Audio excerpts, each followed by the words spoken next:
আসসালামু আলাইকুম, কেমন আছেন আপনারা সবাই? চলে এসেছি আমি চাঁদ রাত প্লাস এর আগের একদিন আগের ভিডিও নিয়ে। তো এখানে আমি চাঁদ রাতের আগের দিন নিজের হাতে মেহেদি দিয়ে নিচ্ছিলাম, কারণ এরপর আর সময়ও পাবো না, প্লাস অর্গানিক কালার হতে একটু সময় লাগবে। তো ওটা ছিল আমার এক পাশের, আর এটা হচ্ছে আমার হাজব্যান্ড ফার্স্ট টাইমের মতন আমাকে দিয়ে দিচ্ছিল। তো আমি ভেবেছি একটা ছোট্ট মেমোরি নিয়ে রাখি আর আপনাদের সাথে শেয়ার করি। তো একটা ফিঙ্গারে দিয়ে দিচ্ছিল, তো ভালোই হয়েছে, এতটাই ভালো হবে এক্সপেক্ট করিনি। একটা ফিঙ্গার হিসেবে সুন্দরই দিয়েছে।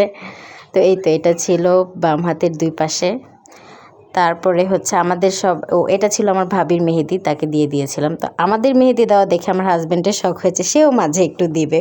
তো তাকেও এই যে দিয়ে দিচ্ছিলাম, একদম সিম্পল, জাস্ট হাতের তালুতে একটু ডিজাইন।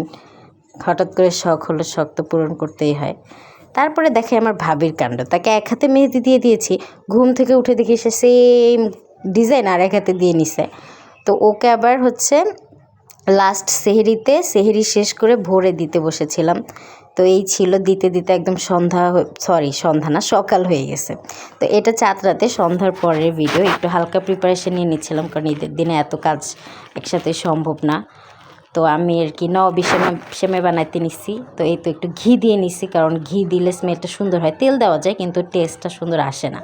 তো ঘিতে বাদামগুলো ভেজে উঠিয়ে তারপরে হচ্ছে এগুলোকে মানে ঘিয়ের ভিতরে আবার সেমাইটা দিয়ে নিচ্ছি। সেমাইয়ের ভিতরে হচ্ছে একে একে আমি এখানে চিনি, তারপরে গুঁড়া দুধ, এগুলো হচ্ছে নিজের টেস্ট মতো আর কি দিয়ে একটু ভালোভাবে নাড়াচাড়া করব, যতক্ষণ আর কি একটু লাল লাল না হয়, প্লাস স্মেলটা না আসে, কারণ ঘিয়ে ভাজা স্মেল আলাদা। তো এখানে উঠিয়ে তারপরে হচ্ছে ভাজা শেষে উঠিয়ে নিছি, একটু ঠান্ডা করলাম। ঠান্ডা করে এখন যেটার ভিতরে আমি বসাবো, তো একটা বক্সে সেট করেছি। আর সেম পাতিলে আবার দুধ নিয়েছি আমি, এখানে প্রায় 1 কেজি পরিমাণ দুধ নিয়েছি, যাতে জাল করে 1/2 কেজি বা এর থেকেও কম হবে, প্লাস ঘন হবে। তো এখানে যা যা দেওয়া লাগে আমি সেগুলো দিয়েছিলাম, কনডেন্স মিল্ক, গুঁড়া দুধ, তারপরে চিনি, তারপরে কর্নফ্লাওয়ার, সব কিছু দিয়ে ওদিকে দুধটা হচ্ছিল আর আমি এদিকে বাদামগুলো কুচি করে নিচ্ছিলাম। তো ও পাশে আবার আমার ভাবি হচ্ছে পায়েস রান্না করছিল, তো ওটারও একটা ছোট্ট ক্লিপ নিয়ে রাখলাম। ও দায়িত্ব নিয়েছিল পায়েস করার, আর আমি এদিকে হচ্ছে দুধটাকে জাল করে ঘন করতেছিলাম।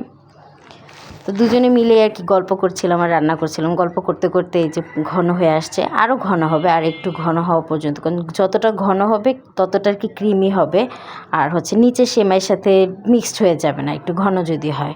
তো এই তো ওর পায়েস রান্না ডান। একটু বাদাম দিয়ে ডেকোরেশন করছিল, সেটারও আমি একটা ছোট্ট ক্লিপ নিয়ে রাখলাম।